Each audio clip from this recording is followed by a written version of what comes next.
Студия «Зеленый мир» представляет фильм «Груша.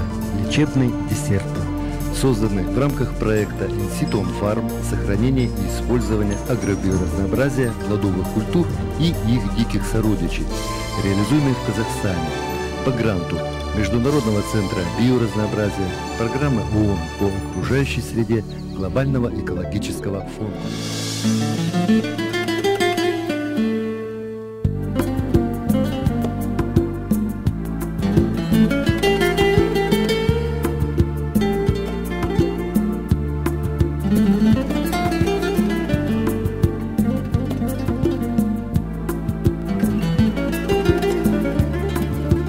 Выращивать грушу начали в Китае.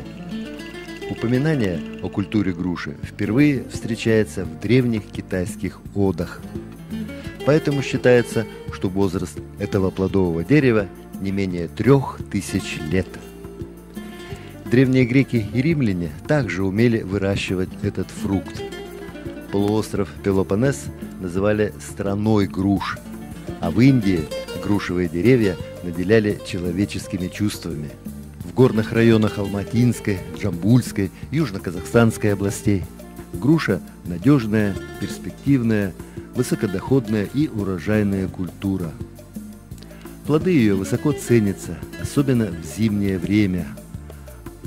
Уровень рентабельности производства груши в садах значительно выше, чем яблони.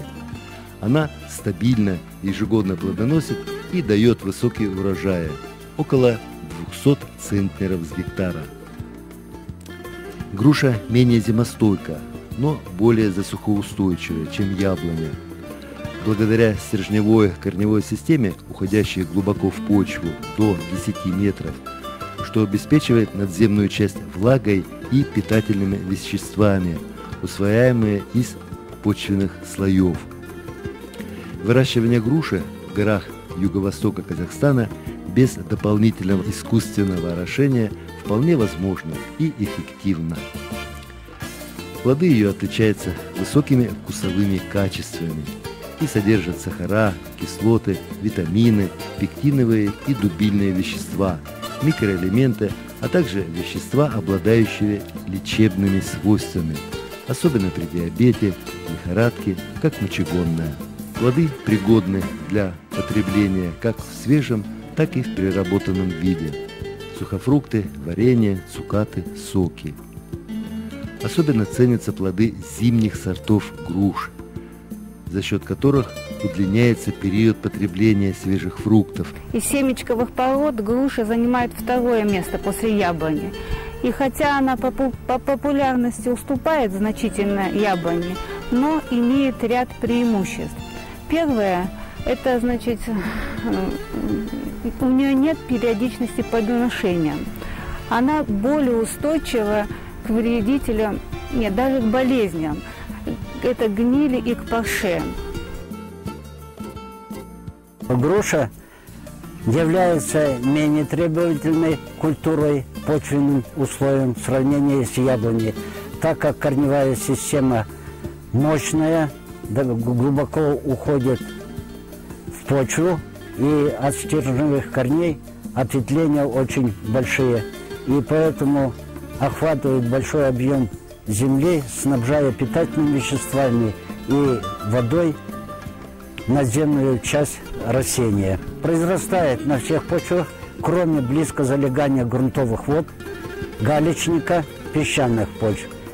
А на остальных видах почвы, на легких черноземах, особенно хорошо произрастает это в горных условиях Казахстана, это в среднегорной, нижнегорной Алматинской области и нижнегорной зоне Джунгарского Алатау.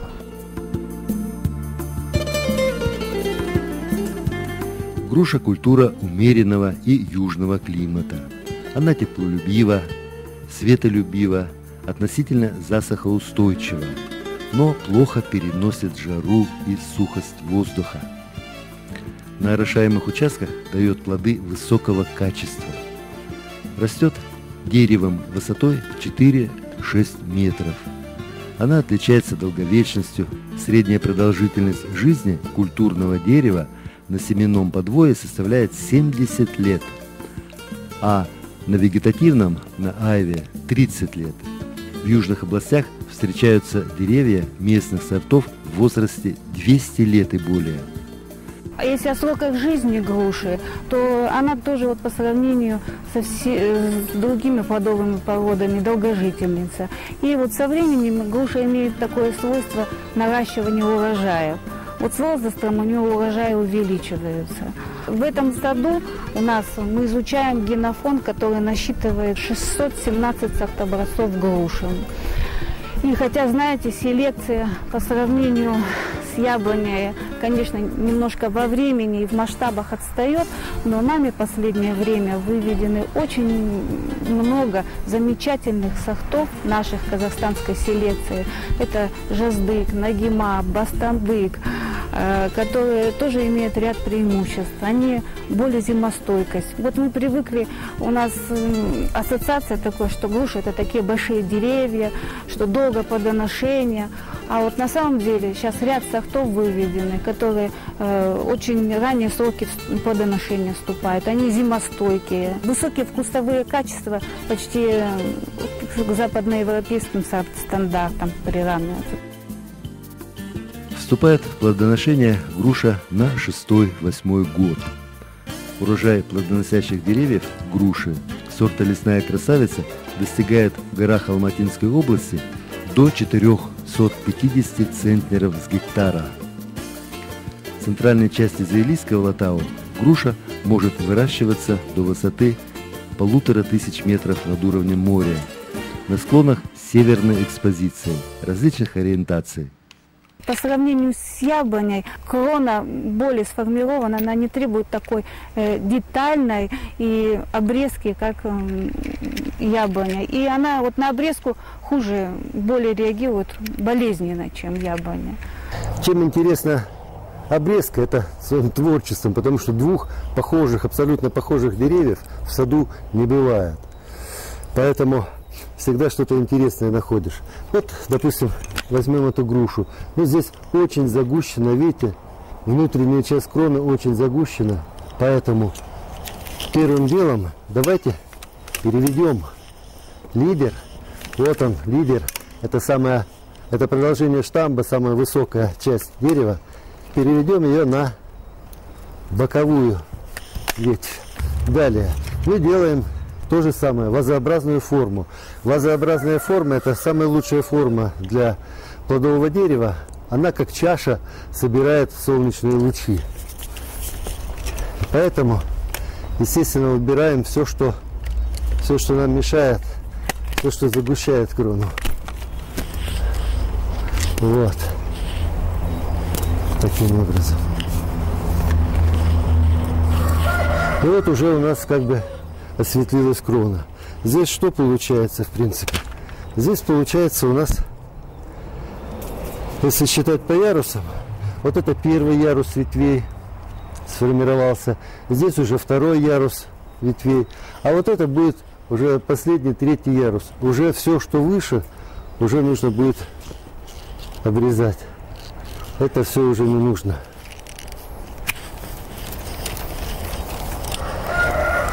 Крона эта хорошо сбалансирована, то есть во все стороны расположены прочные скелетные ветви.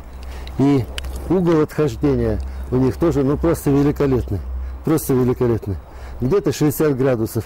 Это практически идеальный угол, потому что когда уже под нагрузкой плодов ветви уйдут вниз, это будет вообще супер. Это будет уже 90 градусов. И тогда плодоношение никогда не будет прерываться. Вот. Но все, что растет внутрь и трется, это все мы убираем. Срезая на кольцо. Вот то же самое, вот это растущую вверх, мы убираем то же самое. Вот. Все переводим на периферию кроны, к солнцу, к свету. Уровень рентабельности груши значительно выше яблони. Она ежегодно стабильно плодоносит и дает обильные урожаи, около 200 центнеров с гектара. А все потому, что груша вовремя сбрасывает лишние бутоны и завязи. И запаса питательных веществ всегда хватает на закладку плодовых почек.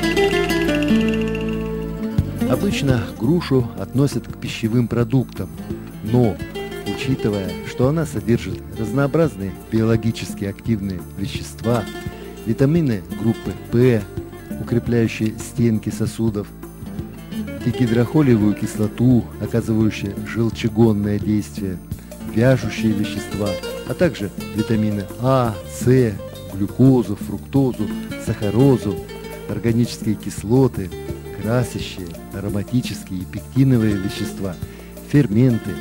Ее можно считать ценным лекарственным растением. Свежие груши можно использовать для диетического питания при заболеваниях почек, язвенной болезни, при повышенном давлении.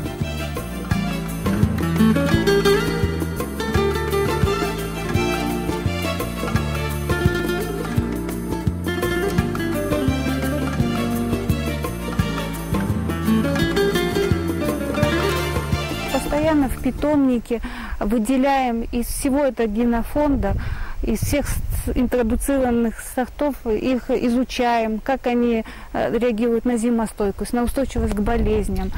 И потом выделяем наиболее перспективные сорта, передаем в ГСИ и размножаем для любительских садов. Груша – это она незаслуженно забытая культура. Хотя, знаете, вот сейчас многие, которые грушевые сады садят, они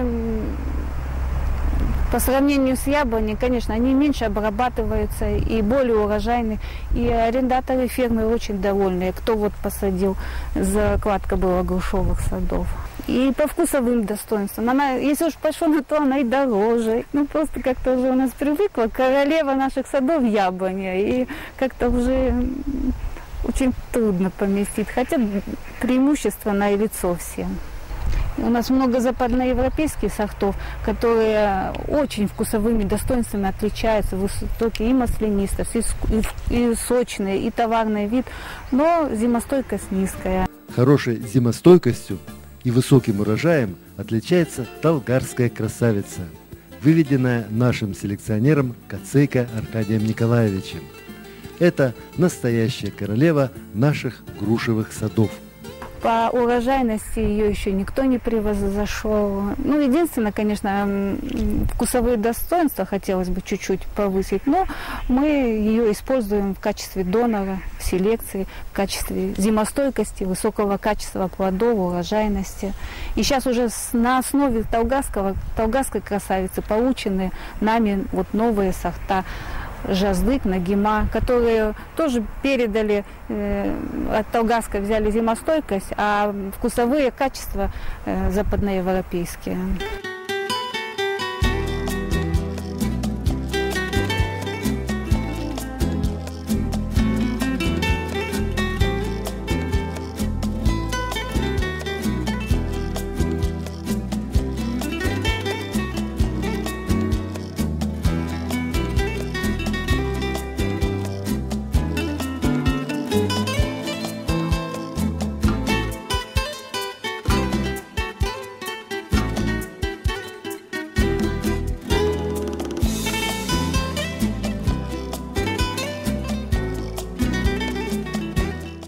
Кора у груши значительно толще, чем у яблони, и хорошо защищает камбиальный слой от механических и климатических воздействий. Тем не менее, ее нужно регулярно чистить от старых отслоений, мхов, лишайников, белить штамбы и крупные скелетные ветви. Большой вред наносит дереву неправильная обрезка. Срез на кольцо заживает быстро, а вот оставленный пенек будет постоянным источником болезней, да и вредителей. Залогом обильного урожая является осеннее внесение органических удобрений. Важное место в агротехнике груш должны занимать зеленые операции, которые проводятся ежегодно с конца мая и до середины августа. Как правило, груши – это высокорослые деревья. Ограничить высоту кроны можно не только обрезкой на снижение, но и зелеными операциями, которые намного легче для садовода и гораздо комфортнее для дерева. Зелеными операциями мы просто не даем вырасти ненужным побегам, волчкам, загущающим ветвям, что называется в зародыше. А суть зеленых операций в трехкратном укорачивании однолетнего прироста примерно на 1/3. Это относится в основном к груше, так как у нее прирост значительно меньше, чем у яблони, поэтому укорачивать достаточно на 1/3 побега. Причем укорачиваются все побеги. Обрастающие веточки, концевые побеги скелетных ветвей. Этим мы значительно улучшаем световой режим. У нас не разрастается крона в высоту, что очень важно для удобства съема урожая и обработки дерева. Причем волчки в центре кроны, они удаляются полностью до основания. Зеленые операции оказывают довольно мягкое негативное воздействие на плодовое дерево, конечно, по сравнению с зимней обрезкой. Но все-таки, чтобы компенсировать вот эту даже незначительную потерю листового аппарата, нужно обязательно провести внекорневые подкормки. Одновременно, конечно, нужно будет внести корневые подкормки. То есть в приствольный круг обязательно вот такого, скажем, дерева, вот такой груши, нужно будет вылить где-то, ну не меньше 100 литров питательного раствора. То же самое вот такими же комплексными минеральными удобрениями на основе гумата. Зеленые операции проводятся трехкратно в течение вегетационного периода. Соответственно, 3 раза нужно будет и подкармливать их вот такими жидкими комплексными минеральными удобрениями на основе гуматов. Таким образом, сдерживая рост однолетних побегов, мы перераспределяем питание, которого становится достаточно и для налива плодов, и для закладки плодовых почек. К тому же, в итоге мы получаем современную малообъемную крону, усеянную плодовыми органами, а это высокие стабильные урожаи и здоровый сад.